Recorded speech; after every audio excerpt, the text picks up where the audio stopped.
Semaine, j'écrirai les dernières lignes d'un chapitre qui a meublé les 15 dernières années de ma vie active, 15 années au cours desquelles j'ai pu travailler au développement et à l'avancement de notre centre-ville et de notre ville. C'est sans regret et avec la satisfaction du devoir accompli que je quitterai mes fonctions de conseiller municipal pour faire place à la relève. Il faut savoir servir, il faut savoir se retirer le moment venu. En 15 ans, le visage de notre ville a changé. J'aurai d'autres tribunes pour faire un bilan détaillé de mes années passées en politique municipale. Je souhaite cependant rappeler que j'ai eu notamment l'opportunité de travailler à la fusion de notre ville, à la venue du Faubourg Saint-Edmond, à l'asphaltage et à l'aménagement de plusieurs stationnements du Vieux-Saint-Jean, au transport en commun à Iberville, au programme de rénovation domiciliaire et au début du chantier actuel de revitalisation du centre-ville.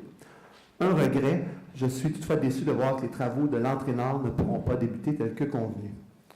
Je remercie sincèrement mes collègues, les conseillers, conseillères, avec qui j'ai eu l'opportunité de travailler au cours de mes mandats et qui ont pour la plupart appuyé les projets de revitalisation du Vieux-Saint-Jean. Si mon décompte est bon, j'ai travaillé avec 25 conseillers municipaux et 2 maires.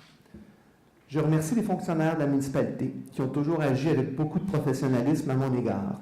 Nous avons une excellente fonction publique et on le dit trop peu souvent.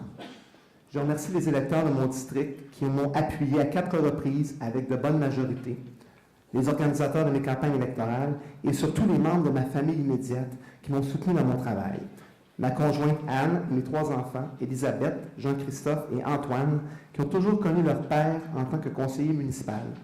Combien de fois ils m'ont accompagné dans des brunchs du dimanche, des soupers spaghettis et des dîners communautaires. Dans quelques semaines, ils récupéreront un époux et un papa plus présents.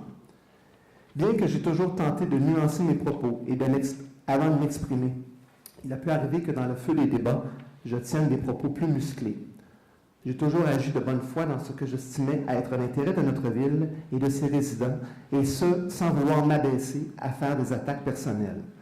Si par mes paroles, mes votes ou mes actions, j'ai pu blesser des gens au cours de ces 15 dernières années, je m'en excuse. Cela a été involontaire. Je pars sans regret ni amertume. Je suis pleinement conscient qu'il existe une vie à l'extérieur de la politique et j'entends bien en profiter. Je demeure disponible pour appuyer la personne qui me succédera et l'aider à faire la transition, ainsi que les membres du conseil qui seront élus. Le prochain conseil comprendra au moins 5 nouveaux élus et sera confronté à de nombreux défis. Poursuite des travaux de revitalisation au centre-ville, réfection d'égouts dans les vieux quartiers, gestion du compte de taxes, notamment. Les individus que choisiront les électeurs le 3 novembre prochain devront se serrer les coudes pour travailler à l'avancement de la ville. Souhaitons qu'ils sauront mettre de côté les luttes partisanes et les chicanes stériles. À vous, M. le maire Gilles Dolbec, je dis merci. Merci pour votre engagement politique au cours des 35 dernières années. Merci pour votre travail en faveur du développement de notre ville et de toute notre région. Depuis la fusion, les électeurs vous ont manifesté leur confiance à 3 reprises.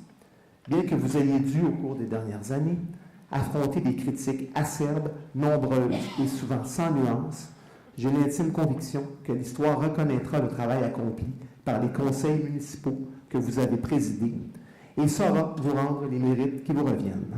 Je vous souhaite une bonne retraite. En terminant, je formule le souhait que le prochain conseil soit composé de gens qui mèneront notre ville vers les sommets, in alta, comme le disent les si bien des armoiries de la municipalité. Merci à tous et à toutes. Bonne fin de soirée, bonne fin de campagne électorale et surtout aux citoyens, bon vote le 3 novembre prochain.